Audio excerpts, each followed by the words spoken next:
ओम प्रकाश राजभर, दारा सिंह चौहान, ये दोनों नाम इस समय स्टेट पॉलिटिक्स में सर्वाधिक चर्चा में बने हुए। यूपी कैबिनेट में इन दोनों असरदार नेताओं को शामिल किए जाने की अटकलें अभी तक क्यों नहीं हकीकत में बदल पा रही हैं, यह एक गंभीर राजनीतिक सवाल है। नमस्कार साथियों, बीबीटी चैनल में आपका स्वागत है। साथियों, विषय गंभीर है, रोचक है, वीडियो को अंत तक देखिएगा, तथ्यों से अवगत होइएगा। आइए वीडियो शुरू करते हैं। ओम प्रकाश राजभर एनडीए में शामिल हुए कई महीने हो गए, वहीं दारा सिंह चौहान समाजवादी पार्टी छोड़ के बीजेपी में आए, विधायकी लड़ी, घोसी से उपचुनाव हार गए। जबकि भाजपा की सहमति रही होगी, भाजपा ने टिकट दिया था, सब विचार किया होगा, लेकिन पासा उल्टा पड़ गया। अब बीजेपी में विरोध के स्वर उभरने लगे कि इन दोनों नेताओं से आने से क्या फायदा, एक उपचुनाव नहीं जीत पाए। और यह चुनाव ऐसा था जिसमें बहुजन समाज पार्टी चुनाव मैदान में नहीं थी। सिर्फ बहुजन समाज पार्टी के चुनाव मैदान में नहीं होने से समाजवादी पार्टी जीत पाई, नहीं तो भाजपा का कैंडिडेट वहां जीत जाता, दारा सिंह चौहान पुनः चुनाव जीत जाते। अब इसकी निंदा होने लगी, भाजपा में दूसरा खेमा इसकी निंदा कर रहा है। इस कारण मंत्रिमंडल के विस्तार में इन लोगों को जगह नहीं दी गई, ऐसा बताया गया। लेकिन भारतीय जनता पार्टी ने केशव प्रसाद मौर्य उप मुख्यमंत्री रहते हुए विधानसभा का चुनाव हार गए, और उसके बाद उत्तर प्रदेश के अभी उप मुख्यमंत्री बने हुए हैं, तो उन्हें तो कोई नहीं कह रहा।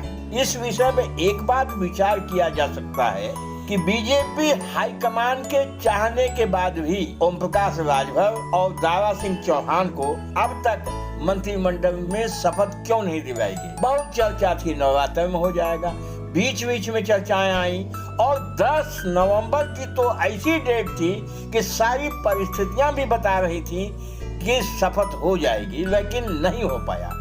तो हम इसके पीछे जो हमने कारण देखा है, उसके पीछे कारण यह है कि 10 नवंबर को राज्यपाल महोदया रुहेलखंड विश्वविद्यालय के दीक्षांत समारोह में व्यस्त थी, मुख्य अतिथि।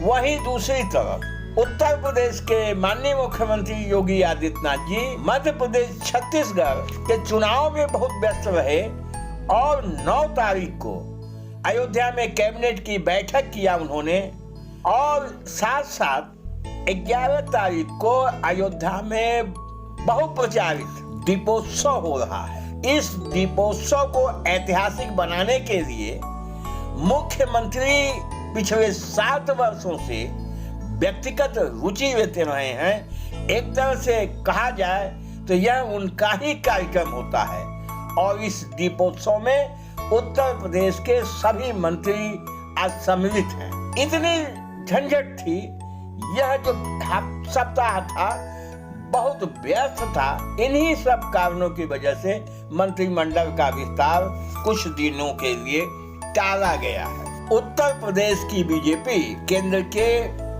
नेताओं की नाफरमानी कर रहा है, लेकिन ऐसा नहीं है। हमारा मानना है कि 2024 का चुनाव भारतीय जनता पार्टी बिना अति पिछड़ों के सहयोग से नहीं जीत सकती है। भाजपा के लिए ओम प्रकाश राजभर, दारा सिंह चौहान को इग्नोर करना बहुत महंगा पड़ सकता है, क्योंकि उत्तर प्रदेश में राजभर समाज और चौहान, जिसे नोनिया समाज भी कहा जाता है, पूर्वांचल में लोनिया समाज भी कहीं कहा जाता है, बहुत भारी संख्या में है। और ये दोनों अगर भाजपा का साथ छोड़ देगा तो निश्चित रूप से भाजपा को बहुत बड़ी कीमत चुकानी पड़ेगी। तो ये सब देखते हुए यह कहा जा सकता है कि समयाभाव के कारण, परिस्थितियों के कारण यह विस्तार चल रहा है। अति शीघ्र जैसे ही समय या अनुकूल परिस्थिति आएगी, यह विस्तार अवश्य ही हो जाएगा। बस साथियों, इस वीडियो में इतना ही। इस पे आपके क्या विचार हैं, हमें कमेंट करके बताइएगा।